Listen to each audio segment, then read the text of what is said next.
20 की उम्र में शादी को आप कैसे देखती हैं? पर्सनल आप उसको कैसे देखती हैं? दूसरी चीज़ ये बात बिल्कुल सच है कि जब एक एज बहुत हो जाती है, आप 30 के ऊपर हैं या 35 प्लस हैं, तो फिर बहुत सारी ऐसी चीज़ें हैं जो फीमेल्स को फेस करनी पड़ती हैं। लेकिन हमें ये भी यहाँ समझना पड़ेगा कि मेल फीमेल दोनों के साथ एक एज क्राइटेरिया है। यदि आप बहुत ज़्यादा ओवर एज्ड हैं तो आपको प्रॉब्लम आती है, समटाइम्स ये नहीं भी होता है। तो क्या सिर्फ इन सारी चीज़ों की वजह से शादी हम 20 की उम्र में कर लें या हम पहले ही कर लें? ये जो बात कही जा रही है या जो एक परसेप्शन बनाने की कोशिश की गई है श्रीधर वैम्बू जी की तरफ से कि 20 की उम्र में शादी और बच्चे, ये कहां तक जायज है? देखिए राखी जी, बहुत बहुत धन्यवाद। मैं ये एज अ गायनेकोलॉजिस्ट, स्त्री रोग विशेषज्ञ होने के नाते, पहली चीज तो एक सामाजिक व्यक्ति, महिला होने के नाते मैं ये कहना चाहूंगी कि 20 थोड़ा जल्दी है। मगर हाँ, इस बात के लिए सेंसिटाइज हमारे युवा को करना बहुत जरूरी है, क्योंकि एक बायोलॉजिकल क्लॉक या जिसको जैविक घड़ी आप कहिए, वो हमारी उस पे भी ध्यान रखना जरूरी है। तो एक बार अगर आपका करियर सेट हो गया है ना, करियर आप पढ़ने 20 के आसपास तो आप पढ़ ही रहे होते हो। पढ़ने के बाद आप एक जॉब होते हो, एक सामाजिक आपका कुछ अर्निंग कैपेसिटी, पैसे कमाना भी जरूरी है। अगर आप एक बच्चा पैदा करना चाह रहे हैं शादी करके, तो वो बच्चे को देख रेख के लिए आपके पास आपका फाइनेंशियल मतलब पैसे भी होने जरूरी है। तो एक पहले तो ये बहुत सब्जेक्टिव भी है कि कहीं 25, 26, 27 तक की उम्र तक आपको कोई अच्छा जीवन साथी मिले या ना मिले।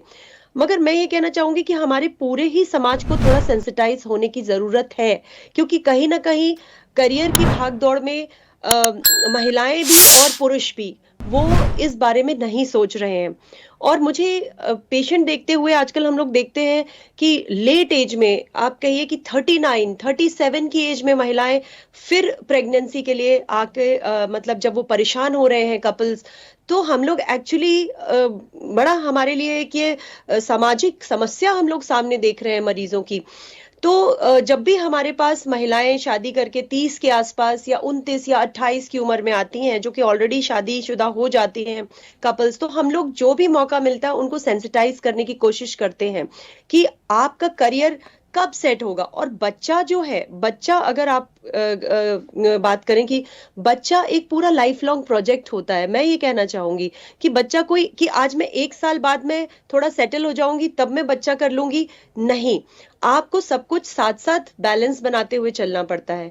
करियर में ब्रेक हमेशा महिलाएं ही प्रेग्नेंट होती हैं, तो महिला को 9 महीने या जो भी डिलीवरी के बाद थोड़ा आपको ब्रेक लेना पड़ता है। ये तो प्रूवन फैक्ट है, इसमें कोई भी आप डिबेट कर लेंगे, प्रेग्नेंट महिलाएं ही होती हैं। तो कहीं ना कहीं थोड़ा सा आपको इसमें सेंसिटाइज होके कि हाँ, मेरा बायोलॉजिकल क्लॉक गड़बड़ हो रहा है, मेरी ओवरी एज हो रही है, मेरा जो एग क्वालिटी है वो पुअर होगी। सो दोनों हस्बैंड वाइफ को बैठ के आपस में विचार करके ये चीज सोचनी चाहिए। और ऑफ कोर्स बड़े लोग जो फैमिली के हैं उनको भी बच्चों को इस चीज के लिए प्रेरित करना चाहिए। और कहीं ना कहीं हाँ, 20 को मगर मैं अर्ली कहूंगी। मगर एक बार अगर आपकी फाइनेंशियल सिक्योरिटी हो गई है, तो फिर आपको कि अब मैं ये कर लूं फिर मैं बच्चा करूंगी, अब मैं ये कर लूं फिर मैं इस पड़ाव पे करूंगी, नहीं। वो आइडियल समय आपके लिए कभी नहीं आएगा। 9 महीने की प्रेगनेंसी, फिर छोटा बच्चा, आपको 2-3 साल तो चाहिए। तो आप थोड़ा सा करियर में ब्रेक लेके प्रेगनेंसी समय से प्लान करना बहुत जरूरी है आज के जमाने में। ऐसे ही वीडियोस के लिए लाइक करें, शेयर करें, फॉलो करें। YouTube पर जाकर सब्सक्राइब कर बेल आइकन दबाना ना भूलें और ताजा अपडेट्स के लिए swedeshlive.com पर जरूर जाएं।